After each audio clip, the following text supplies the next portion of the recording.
ಅಯೋಧ್ಯೆಯಲ್ಲಿ ರಾಮ ಮಂದಿರ ಉದ್ಘಾಟನೆಗೆ ದಿನಗಣನೆ ಆರಂಭವಾಗುತ್ತಿದ್ದಂತೆ ಪ್ರವೇಶ ದ್ವಾರದಲ್ಲಿ ನಿರ್ಮಾಣ ಮಾಡಲಾಗಿರುವ ವಿಗ್ರಹಗಳನ್ನು ಶ್ರೀರಾಮ ಜನ್ಮಭೂಮಿ ತೀರ್ಥಕ್ಷೇತ್ರ ಟ್ರಸ್ಟ್ ಟ್ವಿಟರ್ ಖಾತೆಯಲ್ಲಿ ಫೋಟೋಗಳನ್ನು ಹಂಚಿಕೊಂಡಿದೆ.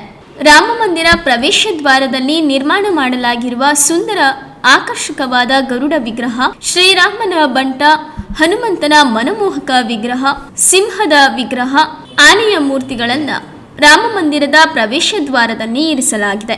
ಇದರೊಂದಿಗೆ ಅಯೋಧ್ಯೆ ನಗರದ ಹೃದಯ ಭಾಗದಲ್ಲಿರುವ ಲತಾ ಮಂಗೇಶ್ಕರ್ ಚೌಕವು ಈಗ ಪ್ರಮುಖ ಸೆಲ್ಫಿ ಪಾಯಿಂಟ್ ಆಗಿ ಮಾರ್ಪಟ್ಟಿದೆ. ಸ್ಥಳೀಯರು ಹಾಗೂ ನಗರಕ್ಕೆ ಆಗಮಿಸುತ್ತಿರುವ ಪ್ರವಾಸಿಗರು ಈ ಸ್ಥಳಕ್ಕೆ ಭೇಟಿ ನೀಡಿ ಸೆಲ್ಫಿ ತೆಗೆದುಕೊಂಡು ಸಂಭ್ರಮಿಸುತ್ತಿದ್ದಾರೆ. ಸುಪ್ರಸಿದ್ಧ ಗಾಯಕಿ ಲತಾ ಮಂಗೇಶ್ಕರ್ ಅವರ ಸ್ಮರಣಾರ್ಥವಾಗಿ ನಿರ್ಮಿಸಲಾಗಿರುವ 14 ಟನ್ ತೂಕದ ವೀಣೆಯ ಕಲಾಕೃತಿ ಎಲ್ಲರ ಗಮನ ಸೆಳೆದಿದೆ. ರಾಮ ಮಂದಿರದ ಪ್ರವೇಶ ದ್ವಾರದಲ್ಲಿ ಇರಿಸಲಾಗಿರುವ ಎಲ್ಲ ವಿಗ್ರಹಗಳನ್ನು ರಾಜಸ್ಥಾನದ ಬನ್ಸಿ ಪಹಾಡ್ಪುರ್ ಗ್ರಾಮದಿಂದ ಪಡೆದ ಗುಲಾಬಿ ಮರಳುಗಲ್ಲಿನಿಂದ ಕೆತ್ತಲಾಗಿದೆ.